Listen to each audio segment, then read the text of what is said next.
Regarde-le, Victor. On dirait déjà un pauvre type qui cherche du travail. La fortune ne lui allait vraiment pas au teint. La voix d'Élise, sa belle-mère, était un murmure glacial, tranchant comme une lame de rasoir dans le silence pesant du bureau de l'avocat. Elle le dévisageait avec un mépris à peine voilé, un petit sourire cruel flottant sur ses lèvres parfaitement maquillées. Son fils, Victor, ricana en sortant son téléphone, comme pour immortaliser ce moment de déchéance. Pour Léo, âgé de 25 ans, le monde venait de s'écrouler. Mais avant de plonger dans cette histoire incroyable, faites-moi une faveur. Cliquez sur le bouton J'aime et si vous êtes nouveau ici, abonnez-vous à notre famille grandissante d'amateurs d'histoire. Votre soutien est ce qui nous permet de continuer à créer ce contenu pour vous. Et n'oubliez pas, dites-moi en commentaire de quelle ville vous regardez cette vidéo pour que je puisse vous envoyer un salut spécial dans ma prochaine histoire.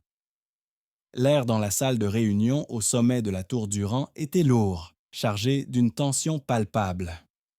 Dehors, Paris s'étendait à leurs pieds, un tapis de toit gris sous un ciel d'hiver. Mais Léo ne voyait rien de tout cela. Ses yeux étaient fixés sur le portrait de son père, Jean-Pierre Durand, posé sur le bureau en acajou. Un homme qui avait bâti un empire de la construction à partir de rien, un homme qu'il aimait et admirait plus que tout. Et cet homme, mort il y a une semaine d'une crise cardiaque foudroyante, venait de le trahir de la manière la plus brutale qui soit. Maître Dubois, l'avocat de la famille depuis des décennies, venait de lire la clause qui scellait son destin. Il avait l'air profondément mal à l'aise, évitant le regard de Léo. Le testament était clair. Pour hériter de l'empire Durand & Fields, estimé à plusieurs centaines de millions d'euros, Léo devait remplir une condition insensée. Il devait abandonner sa vie, son statut, son nom. Pendant 1 an, il devrait travailler incognito comme simple agent d'entretien au siège de sa propre entreprise. Il toucherait le salaire minimum, le SMIC, et devrait vivre avec. S'il était renvoyé, s'il démissionnait, ou si son identité était révélée avant la fin des 365 jours, il perdrait absolument tout. L'intégralité de la fortune, des actions et des biens immobiliers reviendrait alors à sa belle-mère, Élise, et à son demi-frère Victor, qui était nommé directeur par intérim pendant cette période probatoire. La stupéfaction laissa place à une colère froide dans le cœur de Léo. Il regarda Élise, qui affichait une mine de fausse compassion, et Victor, qui jubilait ouvertement. Il savait. Ils avaient probablement manipulé son père malade et vulnérable pour qu'il ajoute cette clause diabolique. C'était un piège, une humiliation conçue pour le faire craquer. Comment son père avait-il pu accepter une chose pareille? La douleur de cette question était plus vive encore que celle du deuil. Il se sentait seul, complètement abandonné. Élise se leva avec une grâce théâtrale, sa robe de créateur bruissant sur le sol en marbre. Elle tenait une tasse de café fumant à la main. En passant près de Léo, elle fit un geste brusque, comme si elle trébuchait. Le liquide brûlant se renversa sur le sol blanc immaculé, créant une tache sombre et laide. « Oh, quelle maladroite je suis !» s'exclama-t-elle avec une fausse détresse. Son regard se posa sur Léo, brillant de malice. « Quel dommage, sur un si beau marbre. Il faudrait nettoyer ça tout de suite. » Un silence de mort s'installa. Maître Dubois se racla la gorge, visiblement gêné. Victor, lui, ne se cachait plus. Il filmait la scène avec son smartphone, un sourire carnassier sur le visage, impatient de partager cette humiliation sur un groupe privé WhatsApp. Élise se tourna vers son beau-fils qui était encore assis, paralysé par le choc et l'humiliation. « Eh bien, Léo, dit-elle d'une voix faussement douce. Ton père voulait que tu apprennes la valeur du travail. C'est le moment idéal pour commencer ton nouvel emploi, tu ne crois pas? » Elle prit une serviette en papier sur la table et la lui tendit. Ce n'était plus une suggestion, c'était un ordre. Un acte de domination pure devant les avocats et les assistants qui détournaient le regard, comme s'ils ne voulaient pas être témoins de cette cruauté. Chaque seconde qui passait était une éternité. Léo sentit le sang battre à ses tempes. Il pouvait se lever, hurler, la traiter de monstre. Mais il savait que c'était exactement ce qu'elle attendait, le faire craquer dès le premier jour. Alors, lentement, avec une dignité qu'il ne pensait pas posséder, Léo se leva. Il ignora la serviette qu'elle lui tendait. Il prit le paquet entier sur la table, s'agenouilla sur le sol froid et commença à éponger le café. Le bruit de ses genoux, couverts par le tissu de son costume à 5 000 € frottant contre le marbre, résonna dans la pièce comme un coup de tonnerre. Il sentit tous les regards sur lui, certains pleins de pitié, d'autres, comme ceux de Victor et Élise, remplis d'un plaisir sadique. Il entendit le petit déclic du téléphone de Victor enregistrant sa déchéance. Il ne dit rien, se contentant de nettoyer méticuleusement la tache, son visage une expression de marbre. Quand il eut fini, il se releva, jeta les serviettes souillées dans la poubelle et regarda Élise droit dans les yeux. « Le sol est propre, madame la directrice. »« Avez-vous d'autres ordres ?» Sa voix était calme, dénuée de toute émotion. Cette maîtrise de soi sembla décevoir Élise plus que n'importe quelle explosion de colère.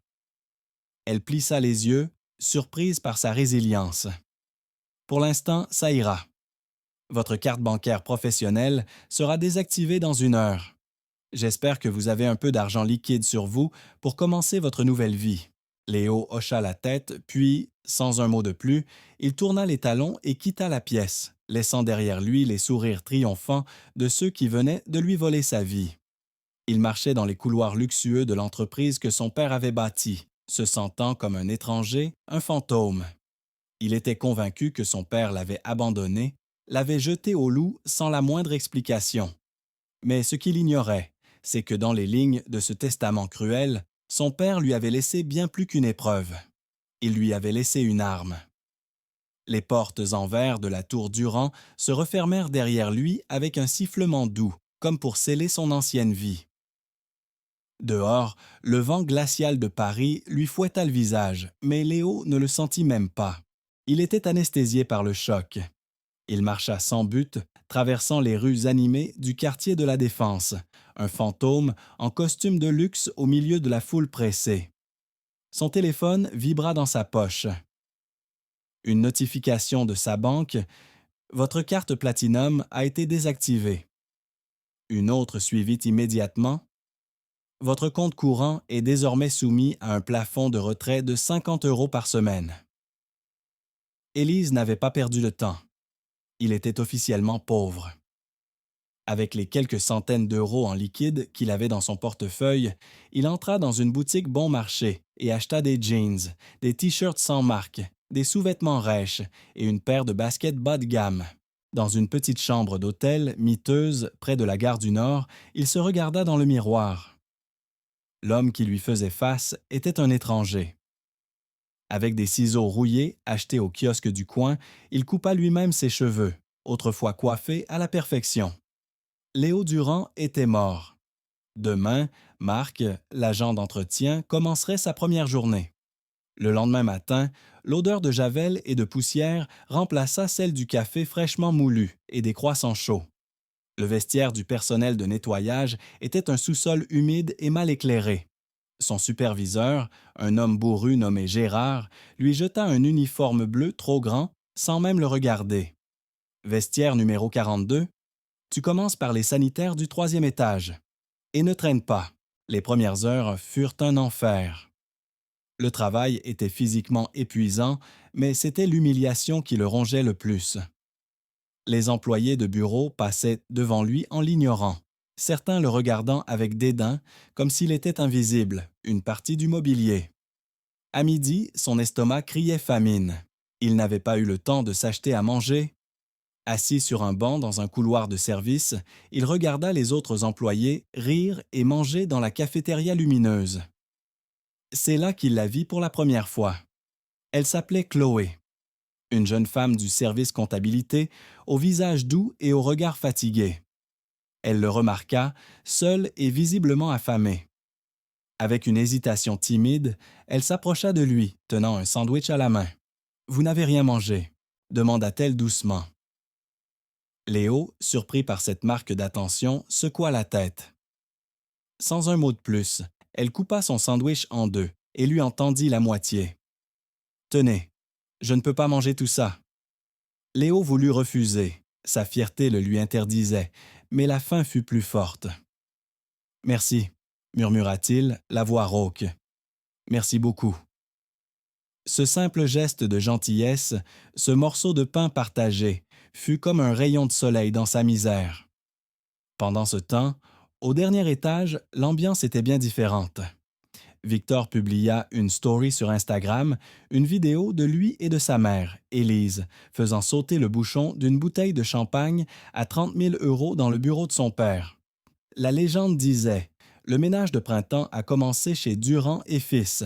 Ah, nouveau règne ». Les jours se transformèrent en semaines. Léo, ou plutôt Marc, apprit à devenir invisible, à observer.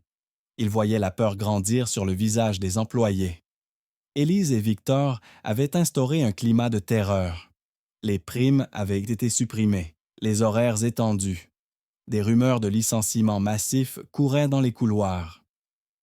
Chaque soir, Léo rentrait dans sa chambre d'hôtel glacial, le corps endolori, le cœur lourd. Il se nourrissait de soupes instantanées et de pain sec. Il voyait Chloé presque tous les jours.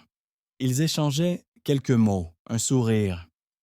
Elle lui parlait de son petit garçon, Hugo, et de sa difficulté à joindre les deux bouts en tant que mère célibataire. Elle était la seule personne qui le traitait comme un être humain. Un soir, alors qu'il nettoyait les bureaux de la direction, bien après que tout le monde soit parti, il remarqua quelque chose d'inhabituel. La poubelle du bureau de Victor était pleine de documents passés à la déchiqueteuse. C'était étrange. Pourquoi détruire autant de papier alors qu'il venait de prendre le pouvoir? Poussé par une intuition, il vida le contenu du sac dans un grand sac poubelle noir et l'emporta avec lui. Cette nuit-là, au lieu de dormir, il s'assit sur le sol de sa chambre et commença un puzzle macabre. Il tria les fines bandelettes de papier, les assemblant une par une, sous la lumière blafarde d'une lampe de chevet. Ses doigts étaient engourdis, ses yeux brûlaient, mais quelque chose le poussait à continuer. Au bout de plusieurs heures, des mots commencèrent à apparaître. Transfert, Luxembourg, Société Écran. Et puis, il vit un nom, Opération Phénix. Cela ne lui disait rien. Mais c'est le dernier document qu'il parvint à reconstituer qui glaça son sang. C'était un fragment d'un accord, une annexe à un contrat, et au bas de la page, il y avait une signature, celle de son père. Léo connaissait cette signature par cœur. Il l'avait vue des milliers de fois sur ses bulletins de notes, sur des chèques, sur des cartes d'anniversaire. Et celle-ci était fausse. C'était une imitation presque parfaite, mais il y avait une minuscule différence dans la boucle du P de Pierre, une hésitation presque imperceptible que seul lui pouvait remarquer. Ce n'était pas la signature d'un homme malade ou fatigué. C'était la signature de quelqu'un qui avait copié un modèle. Un frisson parcourut son échine. La vérité le frappa avec la violence d'un coup de poing. Son père n'avait pas écrit ce testament. Pas cette clause, en tout cas. On l'avait forcé, ou pire, on avait falsifié sa volonté. Cette épreuve n'était pas un test de caractère. C'était la pièce maîtresse d'une conspiration bien plus sombre. Il sortit son téléphone bas de gamme, activa l'appareil photo et immortalisa la preuve. Ce n'était plus Léo Durand, l'héritier déchu, qui regardait ces fragments de papier. C'était Marc, l'agent d'entretien, et sa quête de vengeance ne faisait que commencer. La découverte de la fausse signature fut comme un électrochoc. Le brouillard de chagrin et de confusion qui enveloppait l'esprit de Léo se dissipa d'un coup, remplacé par une clarté glaciale et une détermination féroce. Son père ne l'avait pas trahi. On avait trahi son père. Et Élise et Victor allaient pieds payés pour cela. Ils passent le reste de la nuit à planifier. Il n'était plus une victime subissant son sort. Il était un chasseur, un espion au cœur de la forteresse ennemie. Son uniforme d'agent d'entretien, autrefois symbole de son humiliation, devint son meilleur camouflage. Qui se méfierait d'un homme armé d'un balai et d'un seau? Personne. Il était invisible, Et cette invisibilité était désormais sa plus grande force. Il créa un dossier sécurisé sur un service de cloud, protégé par plusieurs mots de passe, et y téléchargea la photo des documents reconstitués. C'était la première pièce de son arsenal. Les jours suivants, Léo se transforma. Il observait tout, écoutait tout. Il apprit les routines des directeurs, les heures où ils quittaient leur bureau, les moments où ils étaient le plus susceptibles d'être imprudents. Il remarqua que Victor laissait souvent son ordinateur portable déverrouillé lorsqu'il allait chercher un café. Un après-midi, alors que le bureau de son demi-frère était vide, Léo entra sous prétexte de vider la poubelle. Son cœur battait à tout rompre. En quelques secondes, il inséra une clé USB contenant un logiciel espion discret qu'il avait acheté en ligne avec le peu d'argent qu'il lui restait. Le programme était simple, il ferait une capture d'écran toutes les 10 secondes et enregistrerait toutes les frappes au clavier. Chaque soir, dans sa chambre d'hôtel, il se connectait et regardait le puzzle de la trahison de Victor prendre forme. Il voyait les messages WhatsApp échangés avec Élise, remplis de mépris pour les employés et de plans pour optimiser les coûts en licenciant des pères de famille. Il vit les recherches Google sur les paradis fiscaux et les avocats spécialisés dans le blanchiment d'argent. Pendant ce temps, la vie au sein de l'entreprise devenait de plus en plus insupportable. Élise, se sentant toute puissante, organisa une réunion de motivation pour tous les employés. Devant des centaines de visages anxieux, elle projeta un diaporama montrant ses récentes acquisitions. Une villa à Saint-Tropez, une nouvelle voiture de sport. Ceci est la preuve que le travail acharné paie, déclara-t-elle avec un sourire condescendant. Si vous voulez réussir comme nous, vous devez faire des sacrifices. Le sacrifice, pour les employés, se traduisit par la suppression de la mutuelle santé complémentaire, jugée trop coûteuse. Pour Chloé, cette nouvelle fut une catastrophe. Son fils, Hugo, souffrait d'asthme sévère et nécessitait un traitement onéreux que l'assurance de base ne couvrait que partiellement. Léo la vit pleurer en silence à son bureau, consultant sur son téléphone une application bancaire qui affichait un solde désespérément bas. La rage qu'il ressentit à ce moment-là fut plus forte que tout ce qu'il avait connu. Un soir, alors qu'il passait l'aspirateur près de la salle du conseil, il entendit des éclats de voix. La porte était entr'ouverte. C'étaient Élise et Victor. Discrètement, Léo sortit son téléphone et activa l'enregistrement audio, le glissant sous la porte. « Tu es un idiot, Victor » siffla Élise. Parlait de l'opération Phoenix dans un email non crypté. Et si quelqu'un le découvrait? « Détends-toi, mère, » répondit Victor avec arrogance. « Qui pourrait le découvrir? Les comptables sont trop stupides et les agents d'entretien ne savent même pas lire. Dans 3 mois, la vente sera finalisée. Nous aurons nos 200 millions et Durand & Fields ne sera plus qu'un mauvais souvenir. Personne ne saura jamais que nous avons coulé la boîte de l'intérieur pour la vendre à la découpe à nos concurrents. » Léo sentit son sang se glacer. Ce n'était pas seulement un vol d'héritage. C'était la destruction délibérée de l'œuvre de la vie de son père, de l'avenir de centaines d'employés. Il récupéra son téléphone, le cœur battant la chamade. Il avait maintenant la preuve irréfutable de leur plan. La situation de Chloé empira. Son fils fit une crise grave et dut être hospitalisé. Les factures s'accumulaient. Un après-midi, Léo la trouva dans les escaliers de service, en larmes, un avis d'expulsion à la main. « Je ne sais plus quoi faire, Marc, » sanglota-t-elle. « Je vais perdre mon appartement. Je n'ai personne. » À cet instant, Léo prit une décision. Il possédait encore une chose de son ancienne vie, une montre de luxe que son père lui avait offerte pour ses 18 ans. Il l'avait gardée cachée, c'était le dernier lien tangible avec lui. Le soir même, il se rendit dans une bijouterie de la place Vendôme. Le vendeur le regarda de haut en bas, voyant ses vêtements usés, mais la montre parla pour lui.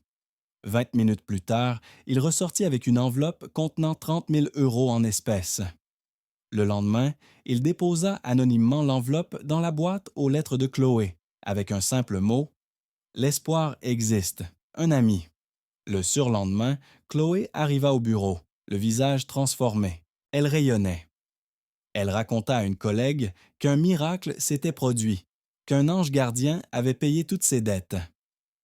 En voyant son soulagement, Léo sut qu'il avait fait le bon choix. Mais il savait aussi que la charité ne suffisait pas. Il fallait que justice soit faite. Il contacta Maître Dubois, l'avocat de son père, depuis une cabine téléphonique. « Maître, c'est Léo Durand. Ne dites rien. Je sais que vous êtes surveillé. J'ai besoin de savoir une chose. Mon père vous a-t-il laissé quelque chose pour moi? Une lettre, un objet, n'importe quoi. » Il y eut un long silence à l'autre bout du fil. Puis, la voix de l'avocat, basse et prudente. « Il y a une clé. La clé d'un coffre dans une banque suisse. Il m'a fait jurer de ne vous la donner qu'à la fin de l'année probatoire. Il a dit que vous comprendriez le moment venu. Une clé. Un coffre. » Son père avait anticipé quelque chose. Il n'était pas un pion dans ce jeu, il était la pièce maîtresse. Il avait maintenant les preuves, le mobile et la certitude qu'un dernier secret l'attendait. Le moment de la vérité approchait et il serait implacable. La conversation avec Maître Dubois avait tout changé. La clé, le coffre. C'était la pièce manquante, le dernier message de son père depuis l'au-delà.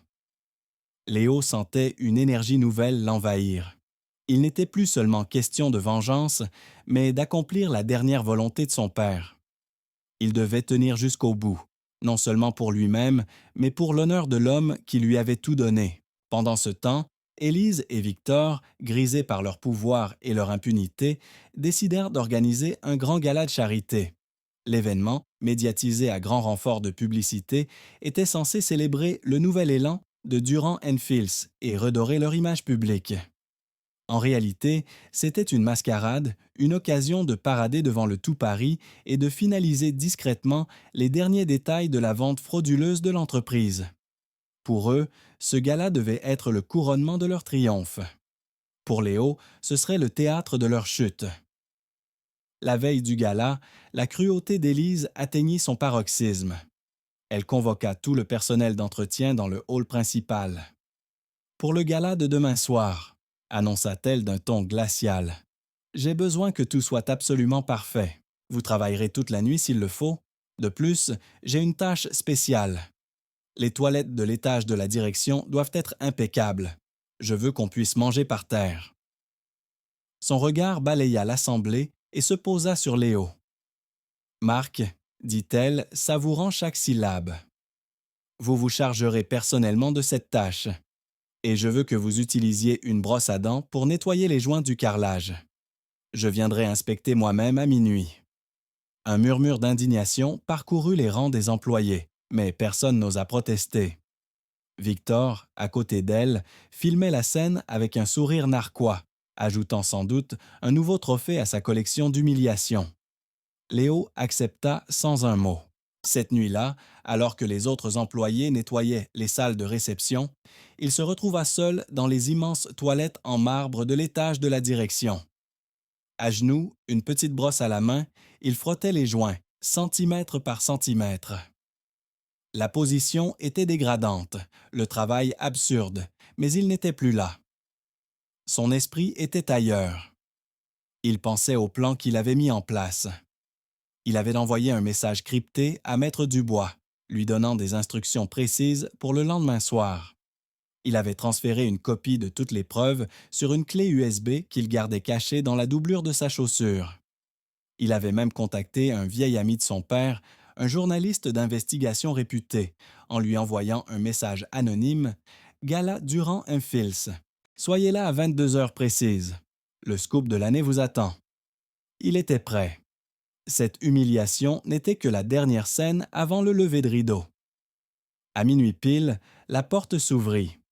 Élise et Victor entrèrent, une coupe de champagne à la main. Ils étaient visiblement éméchés, revenant d'un dîner luxueux.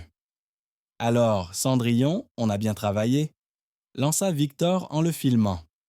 Élise s'approcha, inspecta le sol avec un dédain exagéré.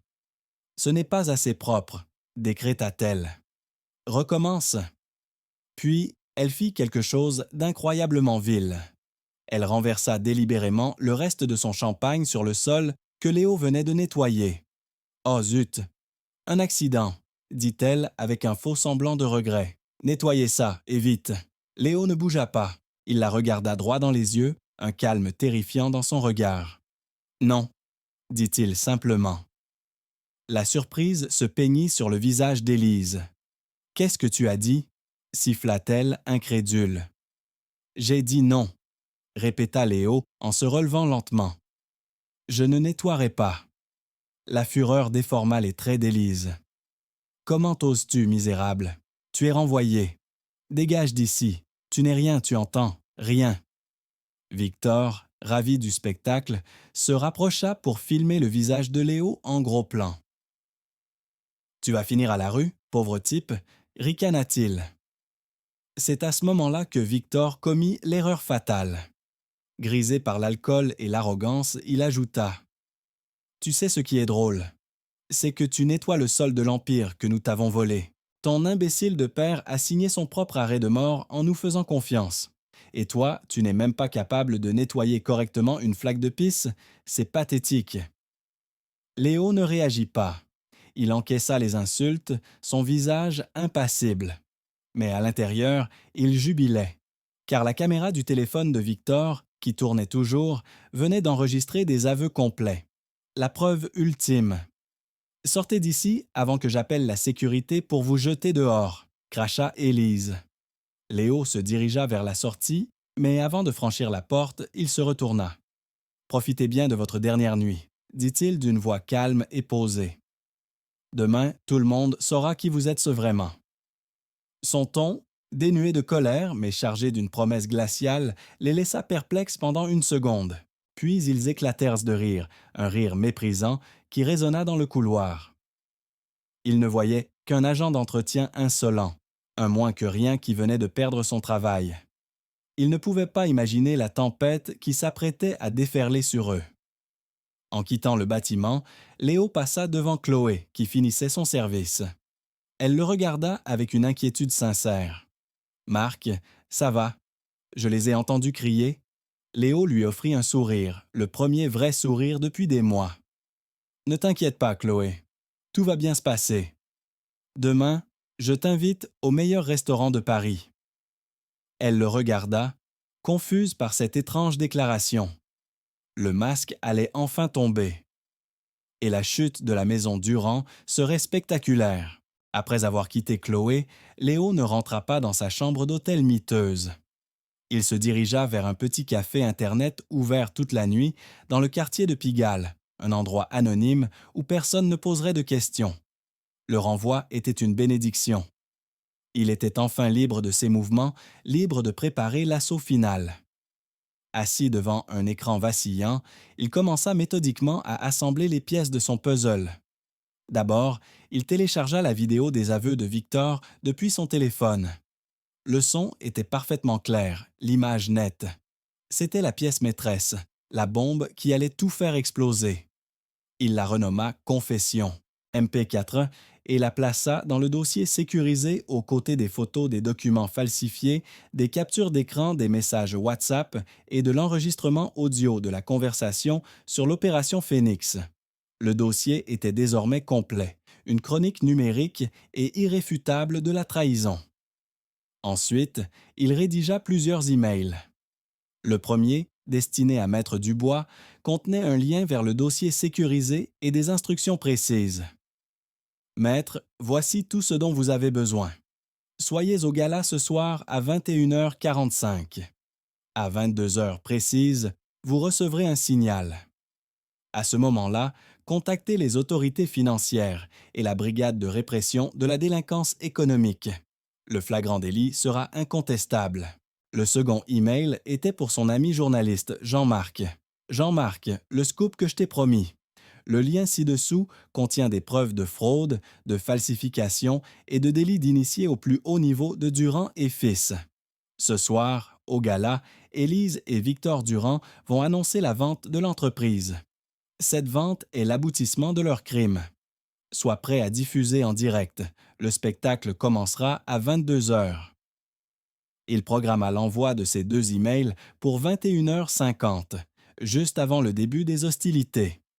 Pendant ce temps, au sommet de la tour Durand, Élise et Victor célébraient leur victoire. Ils avaient enfin brisé Léo.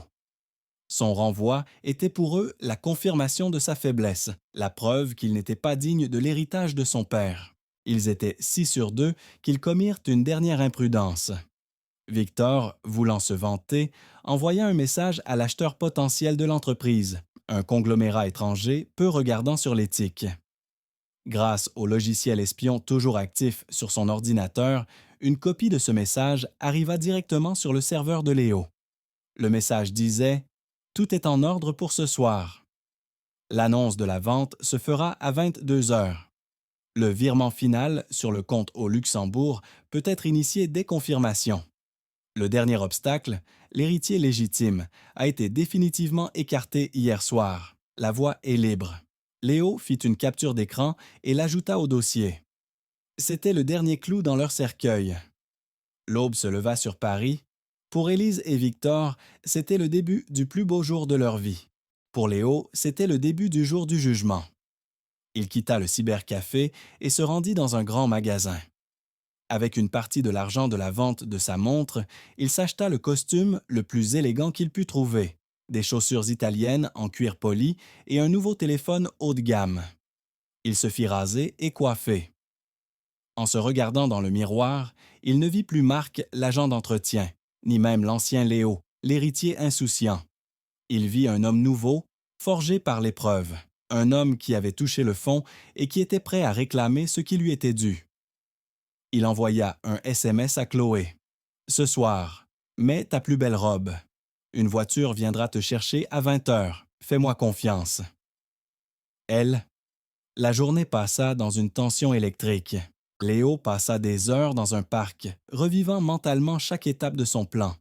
Il n'y avait pas de place pour l'erreur. Pendant ce temps, les préparatifs du gala battaient leur plein. Des camions de traiteurs, de fleuristes et de techniciens se pressaient devant la tour Durand. Sur Instagram, Victor publiait des vidéos des coulisses, montrant les murs de champagne, les buffets extravagants, se filmant avec des célébrités invitées. Il se sentait invincible, le roi du monde.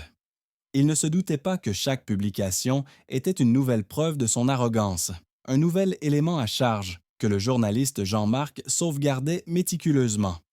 L'ironie était totale. Les outils de leur vanité allaient devenir les instruments de leur humiliation publique. Le soir venu, le hall de la tour Durand scintillait de mille feux. Les invités, un parterre de financiers, de politiciens et de personnalités, défilaient sur le tapis rouge. Élise, dans une robe rouge spectaculaire, et Victor, en smoking impeccable, accueillaient leurs invités, souriant aux caméras, se délectant de leur triomphe. Ils ne remarquèrent pas Maître Dubois, qui s'installa discrètement à une table au fond de la salle, ni Jean-Marc et son équipe de tournage, qui se positionnèrent près de la scène sous prétexte de couvrir l'événement pour une chaîne d'information économique.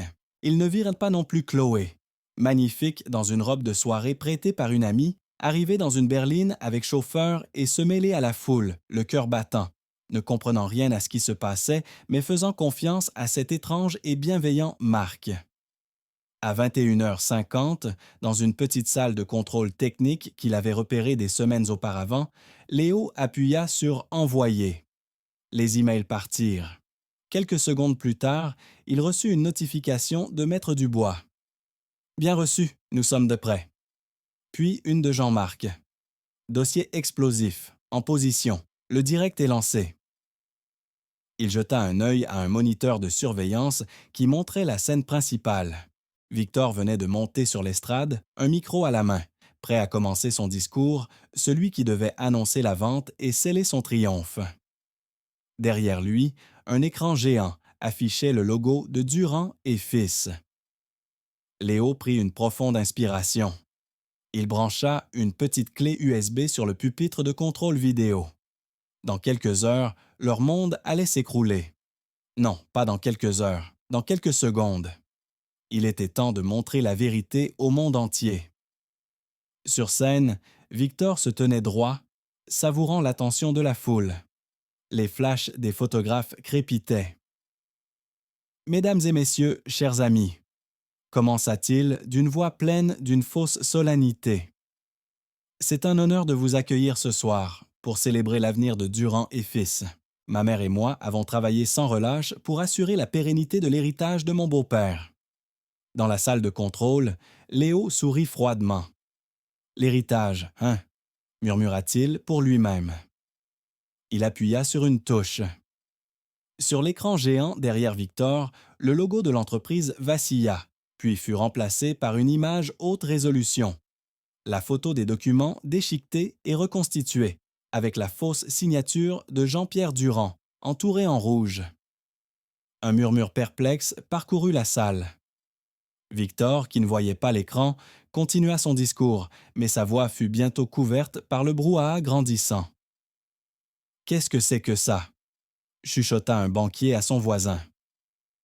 Élise, assise au premier rang, se retourna et son visage se figea d'horreur. Elle se leva d'un bond, essayant de faire signe à Victor, mais il était trop tard. Léo appuya sur une autre touche. L'image changea, remplacée par les captures d'écran des messages WhatsApp entre Élise et Victor, discutant de la suppression de la mutuelle santé des employés pour financer l'achat de leur villa. La foule haleta. Des téléphones commencèrent à s'allumer partout, filmant la scène. Le direct de Jean-Marc, diffusé sur YouTube et Facebook, voyait son nombre de spectateurs grimper en flèche. Le hashtag GALADURAND commença à devenir viral sur Twitter. Victor, enfin conscient que quelque chose n'allait pas, se retourna. Le sang quitta son visage. Il resta bouche bée, incapable de prononcer un mot. Puis, la voix de Léo, calme et amplifiée par les haut-parleurs de la salle, retentit. « Bonsoir Victor, bonsoir Élise. J'espère que vous appréciez le spectacle. » Tous les regards se tournèrent vers l'entrée de la salle. Léo se tenait là, dans son costume impeccable, une expression de détermination glaciale sur le visage. Il avança lentement à travers la foule qui s'écartait sur son passage comme la mer Rouge. Chloé, au milieu de la salle, le regardait, les larmes aux yeux, comprenant enfin qui était vraiment ce Marc qui lui avait sauvé la vie. « Qui êtes-vous? Qu'est-ce que cela signifie? » balbutia Victor dans le micro, sa voix tremblante. Léo monta sur scène, lui prit le micro des mains avec une autorité naturelle. « Qui je suis? C'est une excellente question. Certains d'entre vous me connaissent comme Léo Durand. D'autres, plus récemment, m'ont connu sous le nom de Marc, l'agent d'entretien que vous avez renvoyé hier soir. » Un silence de mort tomba sur l'assemblée, suivi d'une vague de murmures stupéfaits. Élise, livide, essaya de s'enfuir, mais les caméras de Jean-Marc étaient braquées sur elle. « Cette mascarade a assez duré, » continua Léo, sa voix résonnant avec puissance. « Pendant des mois, ces deux personnes vous ont menti. Ils ne sont pas les sauveurs de cette entreprise, ils en sont les fossoyeurs. » Sur l'écran, une nouvelle preuve apparut, l'enregistrement audio. La voix d'Élise emplit la salle. Parler de l'opération Phoenix dans un email non crypté. Puis celle de Victor. Dans 3 mois, la vente sera finalisée. Nous aurons nos 200 millions et Durand & Fields ne sera plus qu'un mauvais souvenir. La panique se peignit sur le visage des investisseurs étrangers qui devaient acheter l'entreprise. Ils comprenaient qu'ils étaient sur le point de participer à une fraude massive. « Ils ont volé l'héritage de mon père », déclara Léo, sa voix se brisant d'une émotion contenue.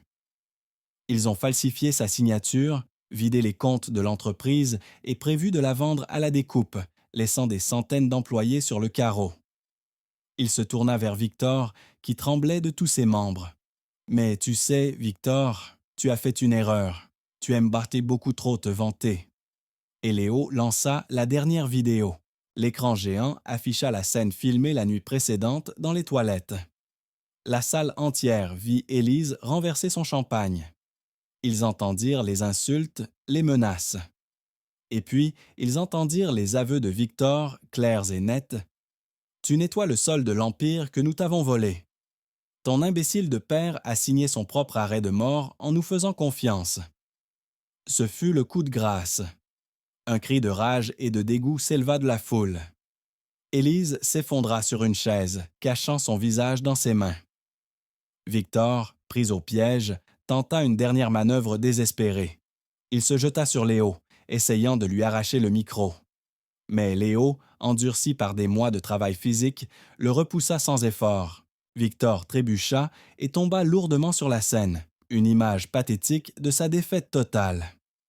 À ce moment précis, les portes principales s'ouvrirent et 2 officiers de la brigade financière, accompagnés de maître Dubois, entrèrent dans la salle. « Élise et Victor Durand », annonça l'un des officiers d'une voix forte.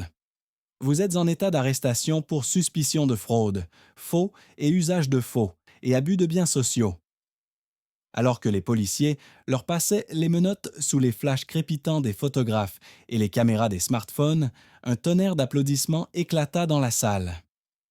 C'était un son assourdissant, une vague de soutien et de soulagement. Les invités, les employés, les journalistes, tous applaudissaient Léo, qui se tenait debout sur la scène, les larmes coulant enfin sur ses joues. Il avait gagné. La justice avait triomphé. Chloé se fraya un chemin jusqu'à la scène et, sans un mot, le prit dans ses bras. Ce n'était pas l'héritier milliardaire qu'elle étreignait, ni l'agent d'entretien, mais l'homme courageux qui avait tout risqué pour la vérité. Sur les écrans de télévision du monde entier, sur des millions de téléphones, les images de l'arrestation tournaient en boucle. La vérité avait enfin éclaté, et pour la famille Durand, comme pour des centaines d'autres personnes, rien ne serait plus jamais comme avant. Le scandale du gala Durand fut cataclysmique. Dans les heures qui suivirent l'arrestation d'Élise et Victor, la vidéo de la révélation de Léo devint le sujet le plus discuté sur Internet, non seulement en France, mais dans le monde entier. Les chaînes d'information en continu diffusaient en boucle les images de l'humiliation de Léo, suivies de son triomphe spectaculaire. Le procès qui s'ensuivit fut l'un des plus médiatisés de la décennie. Les preuves accumulées par Léo étaient si accablantes qu'Élise et Victor n'eurent aucune chance. Ils furent reconnus coupables de tous les chefs d'accusation.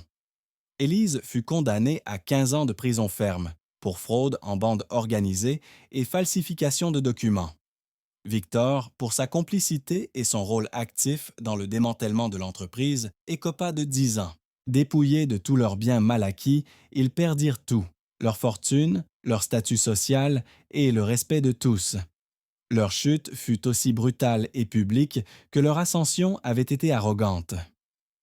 Pour Léo, la justice ne s'arrêta pas au verdict.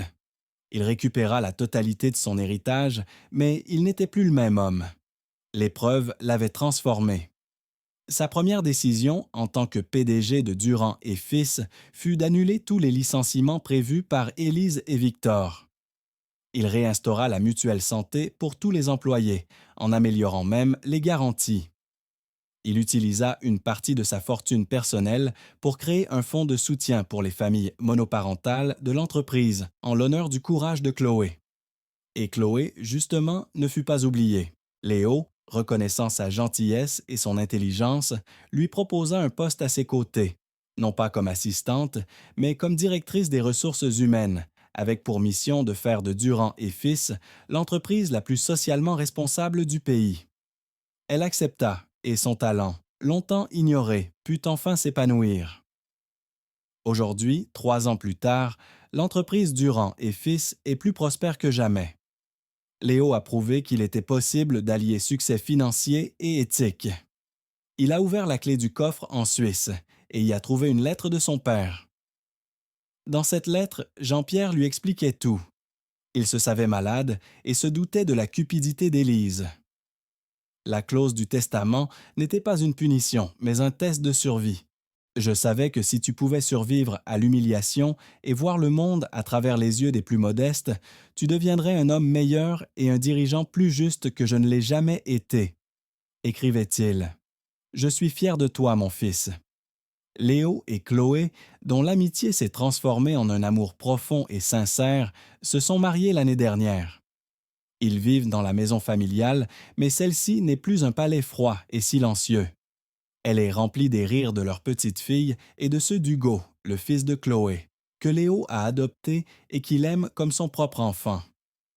L'histoire de Léo est devenue une légende moderne, un symbole de la victoire de David contre Goliath. Netflix en a fait une mini-série à succès et le livre qu'il a écrit, L'héritier invisible, est devenu un best-seller international, inspirant des millions de personnes à ne jamais perdre espoir face à l'injustice. Cette histoire nous rappelle que la justice existe encore dans ce monde. Quelles leçons avez-vous tirées de ce récit? Partagez vos réflexions dans les commentaires ci-dessous. Nous adorons lire vos pensées et vos propres expériences. Et devinez quoi? Une autre histoire bouleversante arrive dans quelques jours, encore plus dramatique et inspirante que celle-ci. Alors, si ce n'est pas déjà fait, assurez-vous de vous abonner à cette chaîne et d'activer la cloche de notification pour être le premier à la découvrir dès sa mise en ligne. Si cette histoire vous a ému, n'oubliez pas de cliquer sur le bouton « J'aime ». Cela nous aide énormément à faire découvrir ces récits de justice à d'autres personnes qui en ont besoin. Et surtout, partagez cette vidéo avec vos amis et votre famille, car on ne sait jamais qui a besoin d'entendre ce message d'espoir aujourd'hui. Parfois, une seule histoire peut changer la perspective de quelqu'un sur la vie. Merci infiniment d'avoir suivi ce voyage émotionnel avec nous. À très bientôt pour une nouvelle histoire qui vous touchera droit au cœur.